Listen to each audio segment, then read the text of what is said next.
Welcome to the CompTIA A+ 220-1101 or Core 1 exam. This is Objective 3.2, Random Access Memory.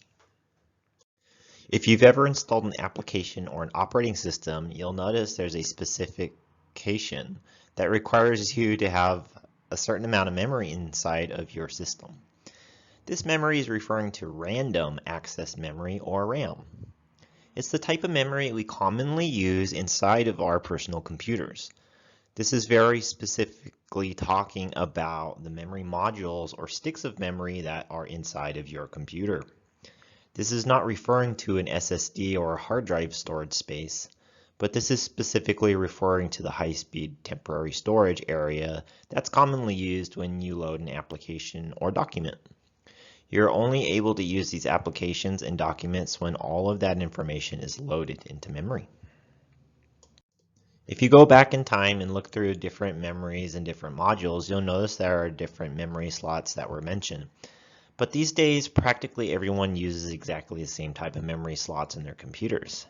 These are designed for data transfers, and they can be quick between the memory modules and between the CPU of your system. The faster you can transfer information between those two components, the faster your overall system will be. Every motherboard's a little bit different, so you have to read documentation very carefully. What fits into those memory slots is a dual inline memory module, or what we commonly refer to as a DIMM. This is a dual inline memory module because the connectors are on one side of the memory module are different than the connectors on the other side. Another common specification of these DIMMs is information transferred in and out of the DIMM is 64 data widths. So we're able to transfer these blocks of information to the CPU or the storage devices that are on our system. Here's an installation of a DIMM into a memory bank or a memory slot on a motherboard. To install the memory, you would push it very lightly into the slot, and there are clips on the end of it that you would push down. This would prevent it from accidentally being removed.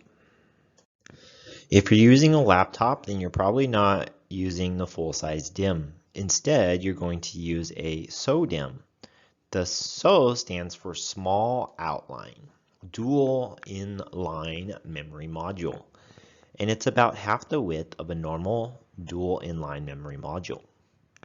These are very common on laptops and other mobile devices where space is at a premium because these modules are so much smaller than the full-size DIMMs. Here's a view of the installation of a SO-DIMM. You can see that these are a lot smaller than the full-size DIMMs, and they, just like other DIMMs, will fit into a slot and push down and lock in place.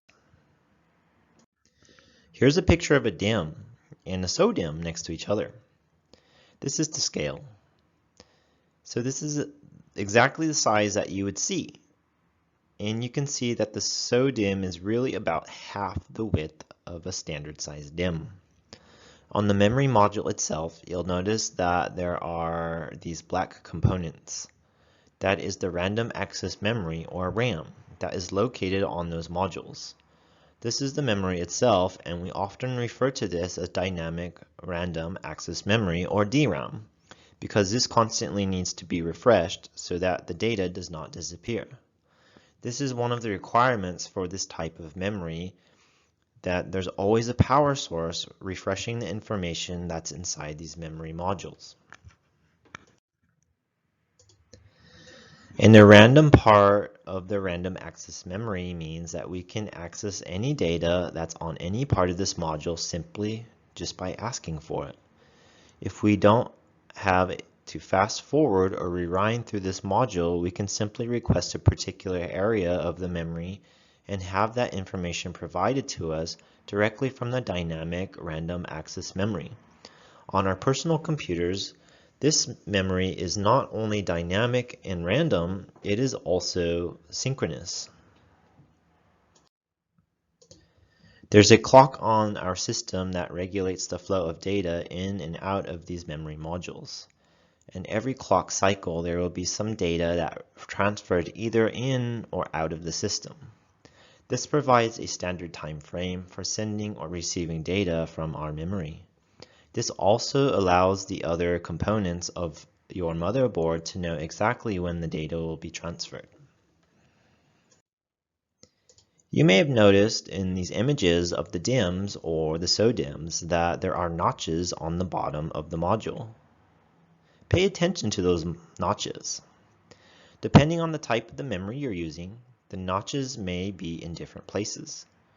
These notches prevent us from using the wrong type of memory in our system. So if you try to install DDR2 module in a system with DDR3 slot, you'll notice that the particular notch will not allow that memory to be installed. As I mentioned earlier, there's a clock inside of our computer that keeps track like a metronome. So if we know exactly the data will be transferred in and out of the memory in a particular time. If you're using a much older computer that has a single data memory, then one clock cycle is able to transfer 1 bit of data. You can see what the single clock cycle we have for data 1, data 2, data 3, and so on. Our modern systems use double data rate memory, or DDR.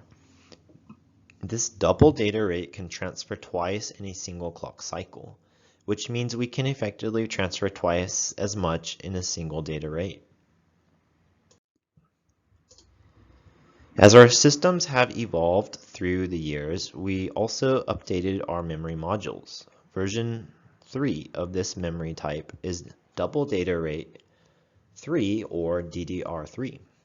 These were an improvement over the older DDR2 memory and allowed you to increase the data rates to be twice as fast as those older DDR2 systems. We're also able to have memory modules that have a maximum amount of RAM of 16 gigabytes per module. And remember, there's no backward compatibility with these memory modules. So this notch at the bottom ensures that we will only be installed on a system that can support DDR3. On newer systems, you may find DDR4, which increases the speed over DDR3, but perhaps even more importantly, increases the maximum amount of storage in a single module to 64 gigabytes. Again, this is not backwards compatible with the previous version, so if you want to use DDR4 memory, you'll need a motherboard that can support that memory type.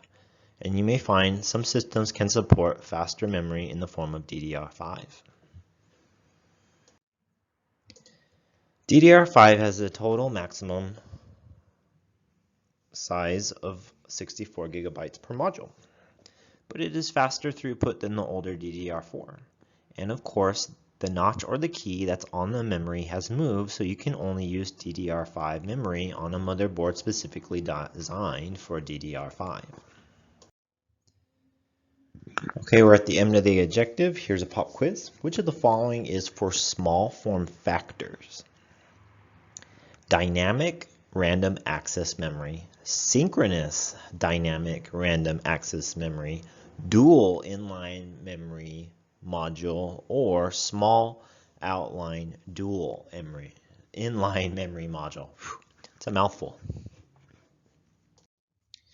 And the answer is, yeah, SODIMM. That is for smaller components, small form factors, laptops, mobile devices, those kinds of things. And as always, thank you so much for watching.